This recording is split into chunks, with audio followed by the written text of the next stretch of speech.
आपके पास question number 1 is equal to कहता है the greatest resultant the greatest resultant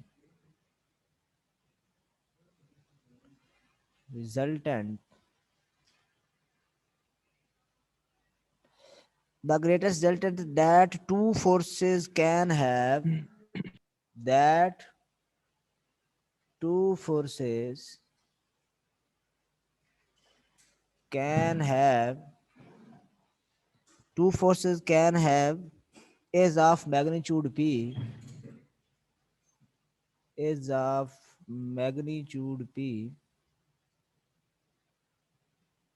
ठीक है capital p and the least is of magnitude q least means कम से कम and least ठीक है is of magnitude p ये हमें मैग्नीट्यूड में फॉर्म दी हुई है वेक्टर में नहीं दी हुई magnitude q show that when they act an angle alpha angle भी बताया है show that when they act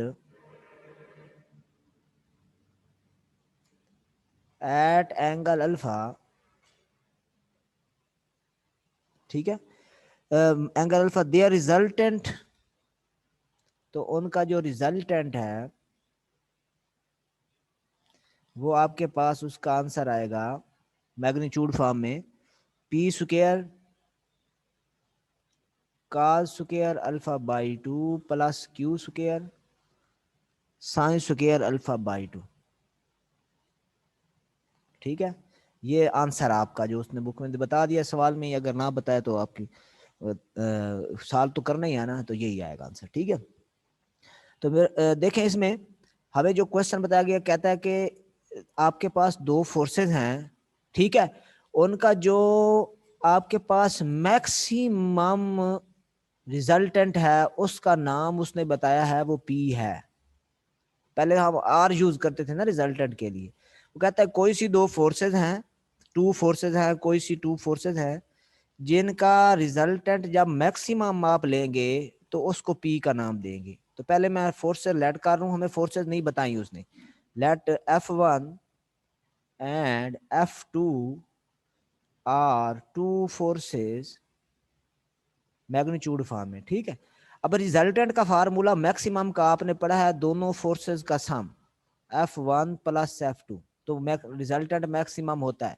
और मिनिमम में आपने पढ़ा है F1 माइनस F2 तो फिर रिजल्टेंट क्या होता है मिनिमम होता है ठीक है उसने बताया है कि रिजल्टेंट फार्मूला जो आपने किया ना उसमें केस 1 में मैक्सिमम का था केस 2 में मिनिमम का था तो टू फोर्सेस का रिजल्टेंट मैक्सिमम है उसको कोई नाम दे वो नाम है पी का इसको आपने नाम देना है पी का ठीक है और जो लीस्ट है लीस्ट मीन कम से कम तो वो भी आपने फार्मूला पढ़ा है F1 माइनस F2 उसको नाम देना है आपने Q का यहाँ पे दिया हुआ नाम Q का ठीक है अच्छा ये आपके पास P और Q है अब उसके बाद आपने क्या करना है फाइंड करना है ठीक है in show that when they act at angle alpha तो ये जो आपके पास पी और क्यू है या आप ये एंगल अल्फा पे एक्ट करेंगे तो हमारे पास वैल्यू क्या होगी ठीक है जब F1 और F2 जो फोर्सेज हैं F1 और F2 जब एंगल अल्फा पे एक्ट करेंगे तब रिजल्टेंट क्या होगा फिर हमने वो निकालना है ठीक है जी तो हमें फार्मूला हमारे पास है R is equal to square root इस तरह से आप देखें आपको बात इजी लगेगी F1 square plus F2 square plus 2F1 F2 cos उसने एंगल कितना बताया है अल्फा इसलिए हम यहाँ पे जो एंगल लिखेंगे अल्फा लिखेंगे अगर वो एंगल थीटा कहेगा क्वेश्चन में तो हम यहाँ पे अल्फा की जगह थीटा लिख देंगे अब इस फार्मूले के लिए आपको दो वैल्यू की जरूरत है एक आपको F1 की वैल्यू की जरूरत है एक आपको वैल्यू जरूरत है जो F2 की वैल्यू है ठीक है इन दोनों वैल्यूज के लिए मैं इसको इक्वेशन 1 कह देता हूँ और इसको मैं कह देता हूँ इक्वेशन 2 इन दोनों को मैं सॉल्व करता हूँ हमारे पास F1 और F2 आएगा ठीक है यहाँ मैं करता हूँ इक्वेशन 1 प्लस इक्वेशन 2 इन दोनों को अगर मैं ऐड कर दूं तो हमारे पास जो आंसर आएगा वो आएगा आपके पास P plus Q is equal to 2F1 आप गौर करें तो F2 माइनस का है यहाँ F2 प्लस का है तो ये कैंसिल हो जाएंगे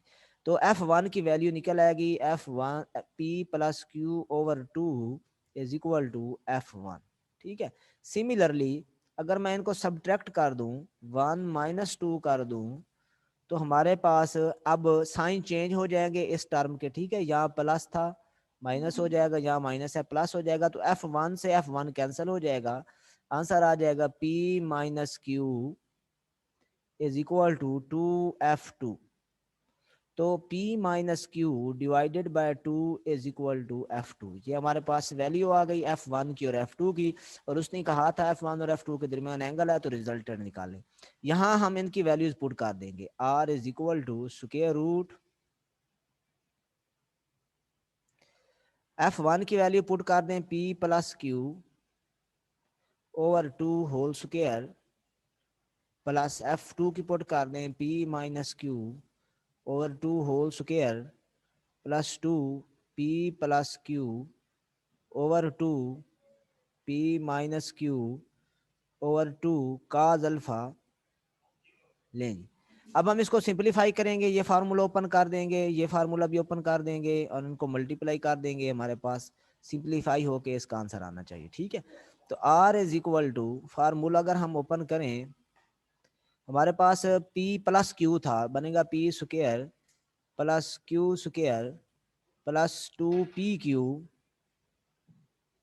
divided by 4 plus P square plus Q square minus 2PQ divided by 4 plus 2, और यहाँ पे वैल्यू आपके पास थी P square minus Q square, यहाँ A माइनस बी स्क्वायर का फार्मूला बनेगा ओवर 4 काज अल्फा। यहाँ पे मैं इसको दोबारा से ये पीछे दिखा दूँ आपको। ये प्लस का फार्मूला, ये माइनस का फार्मूला, और ये a plus b a minus b, a plus b a minus b, a square minus b square, 2 2 जार 4 हो जाएगा। ठीक है जी। अच्छा, इसमें अगर आप गौर करें तो 4 जो है ना वो सबसे कॉमन निकल सकता है। ये इसको मैं कॉमन कर लेता हूँ, यहाँ सब से 4 1/4 कॉमन कर लें, ये आपके पास आ जाएगा P square plus Q square plus 2PQ plus P square plus Q square minus 2PQ, अच्छा plus 2P square minus 2Q square into काज अल्फा। 2 को मल्टीप्लाई कर दिया इस 2 को अंदर, ये वाला 4 जो है सब के नीचे था, इसको मैंने कॉमन कर दिया। ठीक है, तो इसको सिंप्लीफाई मजीद करेंगे, ये आप देखें ना तो ये 1/4 है, ये P स्क्वायर और P स्क्वायर 2 टाइम है। ठीक है, ये बन जाएगा 2P स्क्वायर। ठीक है, Q स्क्वायर और Q स्क्वायर भी 2 टाइम है, ये बन जाएगा 2Q स्क्वायर, और इसमें ये माइनस 2P और प्लस 2P हो जाएगा कैंसल, और बाकी ये जो टर्म है इससे मल्टीप्लाई कर दे और इसको इससे मल्टीप्लाई कर दे, तो बन जाएगा प्लस 2P स्क्वायर काज अल्फा माइनस 2Q स्क्वायर काज अल्फा। ठीक है जी, ये आपके पास आंसर आएगा। 2 सबसे कॉमन आ जाएगा, 2 सबसे कॉमन कर लें और इसके पेयर बना के लिख दें। ये 2 सबसे कॉमन कर लिया, नीचे 4 है, और इसको मैं P वाली टर्म को P वाली के साथ लिख देता हूँ, ये बनेगा P square plus P square काज अल्फा। ठीक है, इस तरह से यहाँ पे इनका पेयर बना देता हूँ, इसमें से ये बनेगा Q square minus Q square काज अल्फा। ठीक है, और मैंने 2 सबसे कॉमन निकाला हुआ है, ये मैं बड़ी ब्रैकेट यूज कर, अब इसमें से ना Q स्क्वायर कॉमन आएगा और इनमें से P स्क्वायर कॉमन आएगा। ठीक है जी, तो देखिए इनको हम कॉमन करते हैं और देखते हैं क्या बनता है। इक्वल टू ये स्क्वायर रूट, नीचे 4 था ऊपर 2 है, तो ये बन जाएगा आपके पास 1/2। ठीक है जी, ये स्क्वायर रूट या 1/2 ब्रैकेट, यहाँ पे आपके पास है P स्क्वायर कॉमन 1 माइनस काज अल्फा 1 प्लस काज अल्फा, सॉरी हाँ यहाँ प्लस का साइन है, प्लस लगाए प्लस काज अल्फा, यहाँ से Q स्क्वायर कॉमन आएगा, ये बन जाएगा 1 माइनस काज अल्फा। ठीक है, अच्छा आपने फार्मूला एक याद किया हुआ है, साइन साइन स्क्वायर अल्फा का हाफ एंगल फार्मूला 1 - cos अल्फा/2। ठीक है, इसी तरह से आपने एक याद किया हुआ फार्मूला cos स्क्वायर अल्फा का 1 + cos अल्फा/2 हाफ एंगल फार्मूला होता है, इधर अल्फा/2 है। ठीक है, यहाँ भी अल्फा/2 है। ये दो हाफ एंगल फार्मूले हैं, तो आपने याद किए हुए हैं, तो वो अब यहाँ पे हम यूज़ करेंगे और इस तरह करके यूज़ करेंगे कि ये पी स्क्वायर इसी तरह आ जाएगा और 1 + cos अल्फा इसके नीचे 2 कर दें, 2 अंदर मल्टीप्लाई कर दिया प्लस क्यू स्क्वायर, इस तरह यहाँ भी 2 अंदर मल्टीप्लाई कर दें 1 - cos अल्फा/2। ठीक है, यहाँ फार्मूला पुट कर दें पी स्क्वायर, ये आपके पास है किसके इक्वल है जी, प्लस वाला cos स्क्वायर अल्फा/2 और ये माइनस वाला जो साइन है ये इक्वल होता है साइन के प्लस क्यू स्क्वायर और साइन स्क्वायर अल्फा/2। तो यही आपने इसका आंसर निकालना था। देखें आप, अगर ये देखें, ठीक है जी, ये आंसर सेम आ गया। इस तरह से नेक्स्ट है, नेक्स्ट क्वेश्चन है, इसका हमने करना है जी लास्ट क्वेश्चन जो है, ठीक है जी, एक्सरसाइज का। वो देखें आप, स्टेटमेंट उसकी है जी, the resultant of two forces, the resultant of two forces, the resultant of two forces of magnitude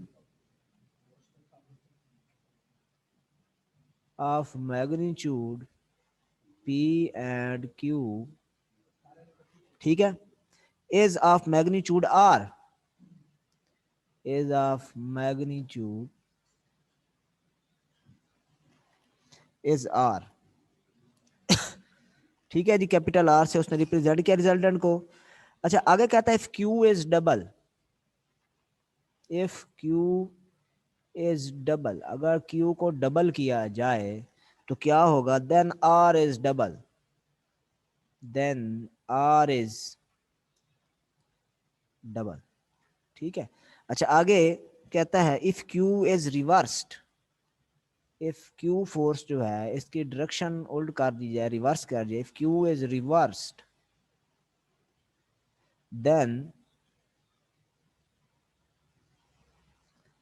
then again R is double, then R is again double।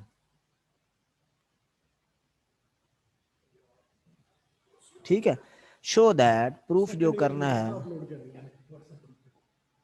Show that P square ratio Q square ratio R square is equal to 2/3/2। ठीक है जी, ये proof करना है जी। Solution देखें, question समझे पहले। Question में कहता है रिजल्टेंट ऑफ टू फोर्सेस, ठीक है, दो फोर्सेस हैं, ठीक है, उसमें एक तो हमें फोर्स का पता चल गया ना, वो क्यू है। ठीक है, अच्छा पी का नाम भी लिखा, result two forces P and Q दोनों का पता है, ये पी भी है क्यू भी है, दो फोर्सेस है, उनका जो रिजल्टेंट है वो उसने कहा है आर से रिप्रेजेंट हो रहा है। तो रिजल्टेंट का फार्मूला लगा है, आपके पास जो फार्मूला है वो है R is equal to F1 square plus F2 square plus 2 F1 F2 cos alpha. लेकिन अब जो वो फोर्सेस यूज कर रहा है ना, अब जो फोर्सेस यूज कर रहा है वो F1 नहीं कह रहा, वो कह रहा है कि वो है P और दूसरी है Q। इट मींस F1 की जगह पर आप P लगा ले और F2 की जगह पे Q पुट कर ले। ठीक है जी, तो असल में फार्मूला हो जाएगा आर स्क्वायर, दोनों तरफ मैं स्क्वायर कर दूंगा इस पे, और F1 और F2 की जगह P और Q भी पुट कर दूंगा, तो बन जाएगा P square plus Q square, क्योंकि ये देखो ना इधर फार्मूले में R पे स्क्वायर है। ठीक है, तो इसलिए मैंने स्क्वायर कर दिया कि शुरू से फॉर्म भी स्क्वायर वाली बन जाए। R P square plus Q square plus 2PQ cos alpha. ठीक है जी, अच्छा अब इसको कह दे इक्वेशन 1। ठीक है, अच्छा नेक्स्ट देखें जी, इसका केस सेकंड केस, वो कहता है कि if Q is double, Q double mean Q is equal to 2Q। तो आर इज डबल, तो आर भी कितना हो जाएगा, 2r हो जाएगा। तो सेकंड केस लिखते हैं, आर की जगह भी 2r लगा देते हैं और पी की इसी तरह आ जाएगा, क्यू डबल कर देना है, 2q कर दें प्लस 2p और q की जगह फिर 2q लगा दें काज अल्फा। ठीक है जी, इसको सिंप्लीफाई करते हैं तो हमारे पास आंसर आता है 4r square is equal to p square plus 4q square plus 2pq था तो 4pq काज अल्फा। ये इक्वेशन 2 बना दें। ठीक है जी। तीसरा केस में कहता है तीसरे केस में कहता है कि अगर Q is reversed, Q is reverse का मतलब क्या होता है, माइनस Q। ठीक है, तो R इज अगेन डबल, तो R फिर क्या हो जाएगा, 2R हो जाएगा। इस केस को यूज करते हैं, फिर इसी इक्वेशन में, इसी फार्मूले में हम क्या कर देते हैं, यहाँ पे R की जगह पे ये जो R है इसकी जगह पे पुट कर देते हैं। ठीक है, 2R और Q की जगह पे -R, यहाँ भी Q है यहाँ भी Q है, तो पुट करते हैं, देखते हैं जी ये फॉर्म बन जाती है 2R, क्योंकि जब Q रिवर्स होगा P फिर डबल हो जाएगा, रिवर्स होने की वजह से साइन चेंज हो जाएगा, प्लस 4PQ काज और Q की जगह -Q काज अल्फा। ये बन जाएगा 4R square is equal to P square, plus square की वजह से नेगेटिव साइन खत्म हो जाएगा, लेकिन यहाँ आएगा, इधर 2 है सॉरी, -2PQ काज अल्फा। ये इक्वेशन 3 बनी। ठीक है जी, अब हम क्या करेंगे, इन तीनों इक्वेशंस को आपस में हम सॉल्व कर लेंगे। ठीक है जी, सॉल्व करके इन तीनों इक्वेशंस को आपस में सॉल्व करेंगे और सॉल्व करके हम वैल्यू निकालेंगे इनकी पी क्यू और आर की। ठीक है, और इनकी रेशो बनाएंगे कि क्या आती है। ठीक है जी, तो देखें जी इसमें हम